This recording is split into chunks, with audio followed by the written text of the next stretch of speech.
pagi Pak Arif. Waalaikumsalam, selamat pagi. Sebelumnya selamat atas pencapaiannya memenangkan masuk 10 besar di Ikrar ya, Kabupaten Probolinggo, Bidjaya itu ya. Nah, setelah observasi tadi Pak Arif, ya, mohon izin Pak Mas Kabro observasi. Nah, ini ada beberapa pertanyaan lagi pasca observasi. Oke, Allah perbandingan yang tadi ya. Nah, ini yang pertama, bagaimana perasaannya Pak Arif antara mengajar dengan saya dampingi tadi, antara saya dampingi dengan tidak saya dampingi, bagaimana Pak perasaannya? Kalau dari saya pribadi, ketika didampingi dan tidak didampingi itu berbeda. Ketika tidak didampingi, saya mungkin lebih leluasa mempersiapkan kelas, bercengkrama dengan anak-anak itu lebih leluasa. Tetapi ketika didampingi, saya ada perasaan ingin menunjukkan yang terbaik ketika mengajar. Ingin menunjukkan biar yang mendampingi ini tahu bagaimana proses saya waktu mengajar di kelas. Tapi sebenarnya sudah sangat biasa. Sepertinya anak-anak tertarik dengan lihat video itu tadi. Kemudian yang kedua, pastinya biasanya ada kesulitan gitu, dalam menghadapi siswa di dalam kelas. Kesulitan apa yang dihadapi Pak Arif tadi? Oke, untuk kesulitan mengajar tentu salah satunya untuk melayani semua karakter peserta didik yang bermacam-macam. Ada yang anaknya itu diam, ada yang aktif, ada yang bahkan hyperaktif. Itu untuk melayani mewadahi itu semua kadang juga itu kesulitan.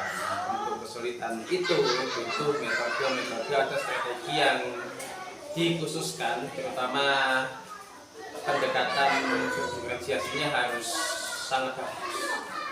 Yang memahami karakter peserta didik yang berbeda-beda. Pastinya banyak perbedaan di dalam satu kelas Arif ya. Kemudian itu kesulitannya tadi ya. Ya, Nah, untuk menghadapi kesulitan karakter peserta didik tadi, tadi sudah Pak Arif jelaskan diferensiasi ya. Itu gimana? Tahu jelaskan Arif? Gimana? untuk mengatasi kesulitan itu salah satunya kan dengan pembelajaran diferensiasi. Jadi saya berusaha mengelompokkan siswa itu berdasarkan kemampuan gaya belajar, ada yang visual, kinestetik, dan auditori. Nah, ketika sudah dikelompokkan, saya akan melayani sesuai gaya belajarnya masing-masing, sehingga semua siswa bisa mencapai tujuan pembelajaran yang sama. Terus mari. Nah, ini yang pertanyaan yang keempat. Ini tentang murid. Pasti ada kemunculan dari raut wajah lah. Bagaimana perasaan murid ketika selesai pembelajaran tadi? Perasaannya yang tampak lah. Kalau perasaannya saya refleksi, anak-anak ya senang, antusias, tapi agak canggung ketika tadi didampingi, mungkin ada canggung, sungkan atau takut. Tetapi untuk secara keseluruhan materi pembelajaran yang saya jelaskan, anak-anak sangat menyukai dan antusias. Antusias. Iya. Kemudian ini yang terakhir Pak Arif. Perbedaannya tampak pada siswa. Tadi sebenarnya sudah Pak Arif katakan, cuman kalau diperjelas lagi ya, perbedaan yang tampak ketika siswa belajar saya dampingi tadi dengan tanpa saya dampingi. Perbedaan yang kelihatan itu ketika tidak didampingi, anak-anak itu kadang ada yang aktif, ada yang keliling, ganggu temannya, tetapi ketika didampingi tadi semuanya kata-kata diam atau mungkin itu perasaan canggung, agak takut sama yang dampingi dan tidak berwasa. Jadi sudah karena ada saya dampingi tadi ya, siswa kurang menunjukkan sifat yang sebenarnya. Benar, ya. Yang aktif, kadang juga lebih aktif, bisa seperti Ya. itu. Kemudian yang suka keliling pasti ada lah. Cuman karena saya dampingi akhirnya Iya. diam gitu aja ya. Nah, Ini untuk kedepannya, rencana tindak lanjutnya Pak Arif setelah pembelajaran tadi apa itu Pak?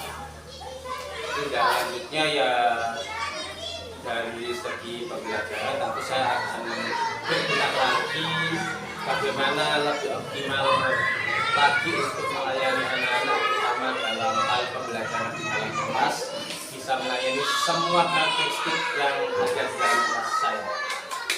Jadi terutama melayani perbedaan karakteristik peserta didik yang berbeda-beda di Arif ya. Iya. Cukup itu saja Pak Arif. Pertanyaan dari saya pasca observasi dari pendampingan yang saya lakukan tadi. Mungkin Bapak ada yang mau disampaikan dulu. Silakan. Baik, yang utamanya semua kegiatan sudah berjalan lancar dan sangat baik. Ya. Dari saya lihat video panjenengan yang mulai dari pra sama observasi dan pasca ini tadi saya mengikuti dengan terima kasih. Proses coachingnya juga muncul dan penggalian masalah, kendala, solusi juga muncul dari Pak Arif, Mas Heli. Lanjutkan kegiatan ini, jangan hanya ada di kegiatan kita ini saja, tapi di waktu-waktu yang lain, kegiatan yang lain juga bisa dilakukan. Terima kasih Pak Arif, Mas Heli. Pak Arif juga sudah sangat membantu dalam kegiatan pendidikan untuk budaya ini. Terus yang utama saya ucapkan terima kasih juga Pak Arif juga dinominasi 10 besar Ikrar Digdaya. Semoga sukses dan mendapatkan poin yang terbaik untuk Pak Arif, untuk Mas Beli, dan yang utama untuk anak-anak. Itu saja. Terima kasih Pak Beli dan Mas Arif. Sukses ya. Siap. Terima kasih. Mas Beli, monggo. Sukses ya.